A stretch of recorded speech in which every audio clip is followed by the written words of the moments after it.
What's up guys, Claire here, and today I'm bringing you more long-awaited Gen 1 flavored redesigns of modern Gen 8 Pokemon.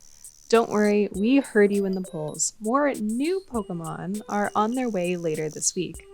In the meantime, sit back, relax, and enjoy these 3 reinvented designs.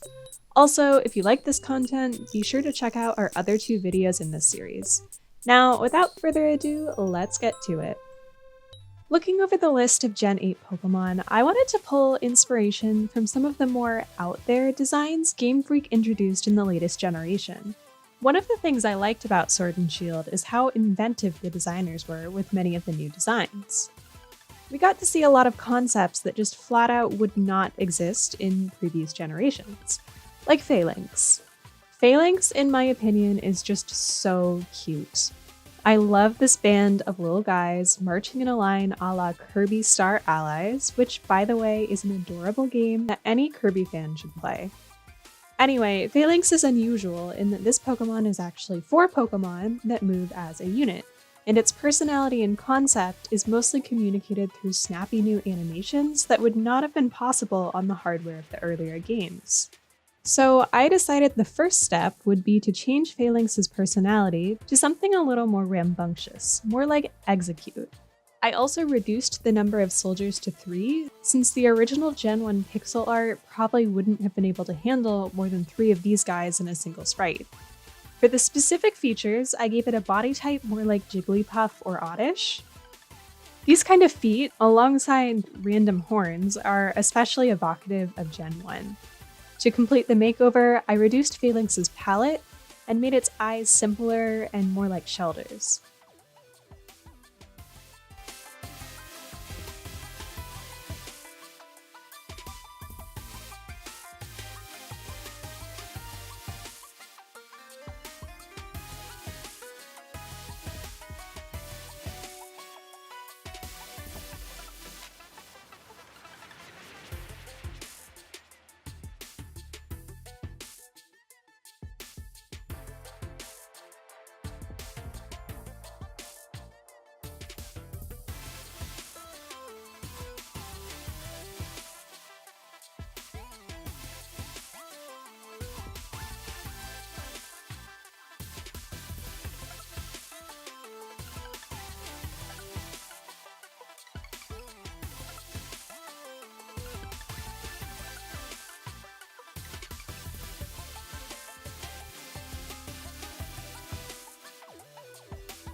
Overall, I'm pretty happy with this Phalanx design. I think it's cute, believably belongs to Generation 1, and I would love to see it get up to some anime comic mischief.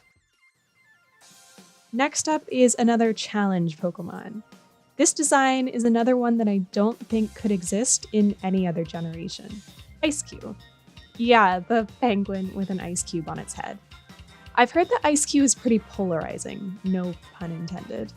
Some people love how audaciously simple its concept is, while some think it's not the greatest. Regardless, I felt like this weird little penguin would make for an interesting Gen 1 revamp.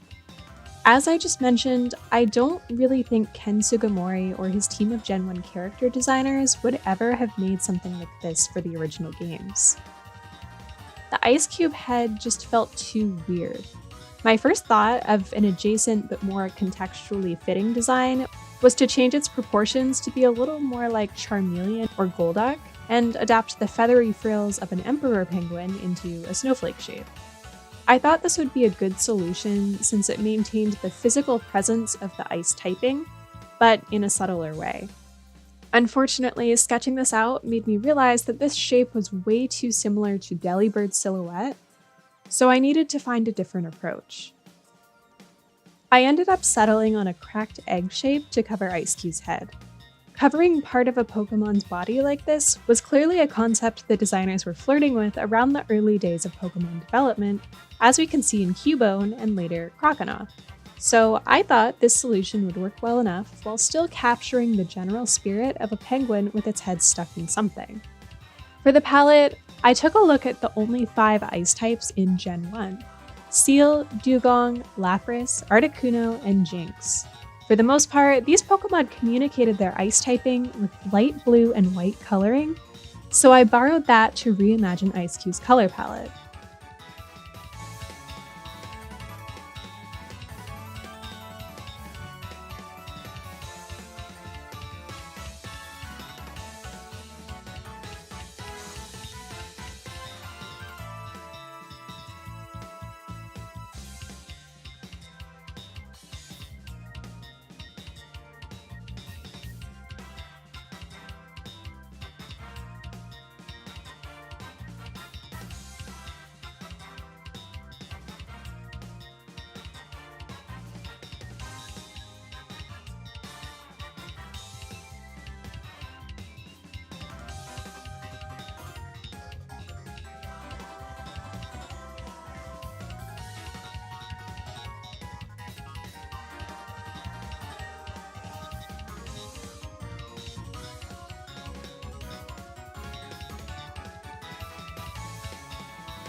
Eventually, I got this design to a place where I was content with it, though honestly, looking at it now, it might be too similar to Prinplup.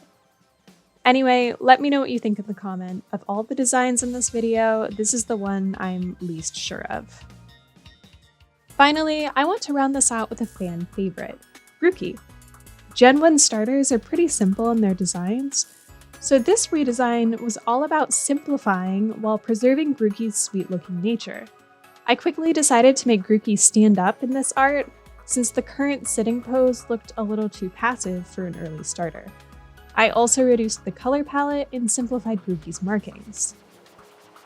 To keep it in line with other early grass starters, I also decided to make the implied leaves on Rooky's head more literal and changed it to a single leaf to avoid visual clutter.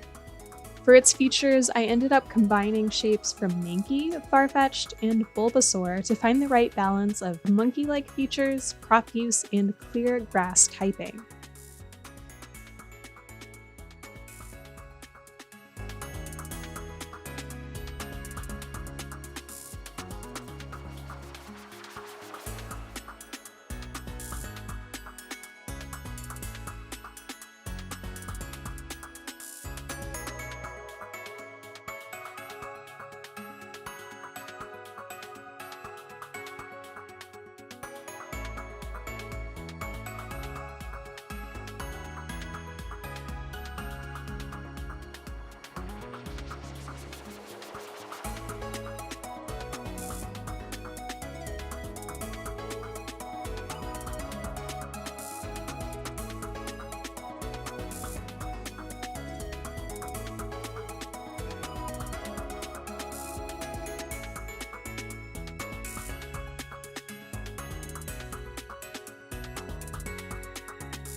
Overall, I think this version of Rooky is really cute, but I wonder if I oversimplified it too much.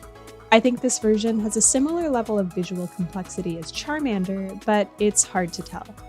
Definitely let me know what you guys think in the comments. Alright fellas, that's it for today's video. Please let me know what you think of these 3 revamped designs, and be sure to like and subscribe if you enjoyed this video.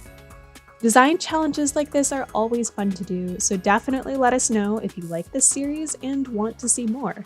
Thank you so much for watching, stay safe, and we'll have more content for you soon. Bye guys!